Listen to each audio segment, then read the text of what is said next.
Как ни пытались они скрыть свои лица под масками, не получилось. Имена как минимум 3 напавших на избирательный участок в селе Цандрыпш уже известны следователям. Хотя расчет злоумышленников был верен. До завершения голосования оставалось всего полчаса. Минимум свидетелей, а большинство бюллетеней уже были опущены в урну. Очевидно, что целью вооруженных людей был срыв подсчета голосов и отмена результатов второго тура. Ведь кому местное население отдало предпочтение в первом, заказчикам этого преступления было хорошо известно. Опрокинув урну, нападавшие бросились к выходу. Но там встретили сопротивление очевидцев и сотрудников абхазской милиции.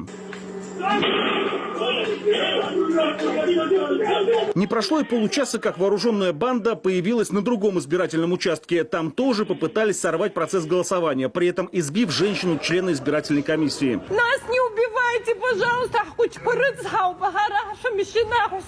пожалуйста. Мама!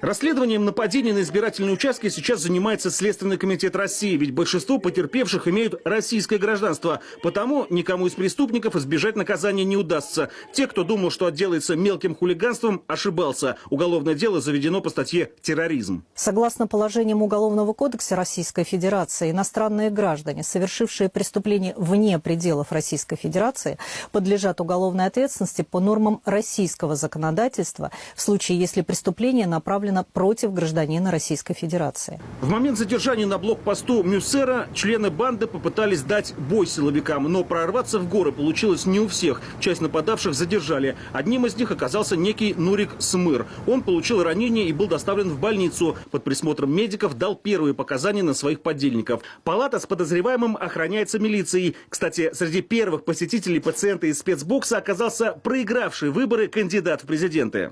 Где наши ребята? На столе сейчас. Один ушел, а сейчас одного оперирует Смоль. Второй где? Второй вышел, но он... А Смоль как состояние? Ну, пока ничего не могу сказать. Все к операционному. Куда он ранен? В спину. Кто стоял за нападением на избирательном участке? Очевидцы уверенно опознали среди преступников скандального Адамыра Пачалию, в криминальных кругах более известного под кличкой Пачаха. Того самого, который уже больше года находится в международном розыске за нападение на полицейских. Того самого, который вводит дружбу с грузинским вором в законе Таро. Мысль в том, что 2025 год на дворе, а вот пытаются влезть в политику, в общество люди, которые там, может быть, что-то и могли в 90-е, когда было беззаконие. Сейчас система, что правоохранительная, что избирательная, выглядит совершенно иначе. И такие анахронизмы, они смотрятся немножко странно. В принципе, финал их будет понятен.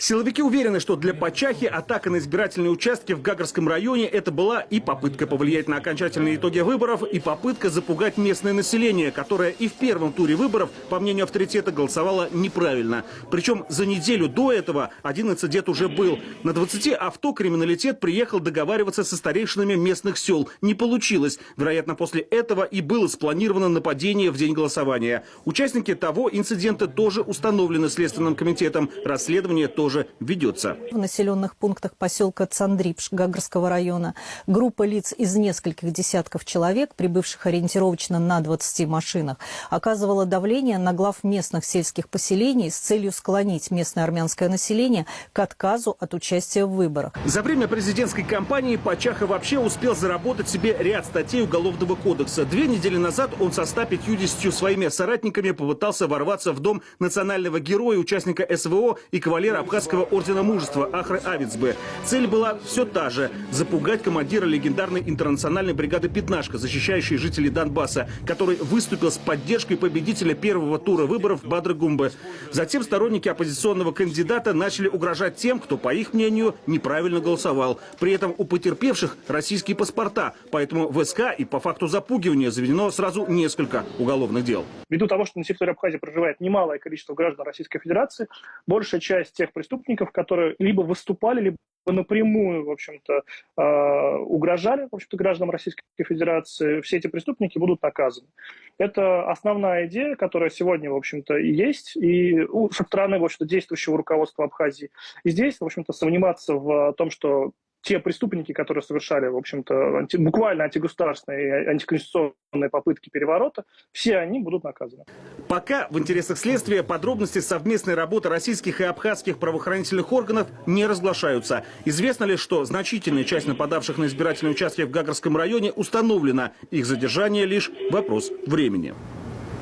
Павел Кузнецов, НТВ, Абхазия.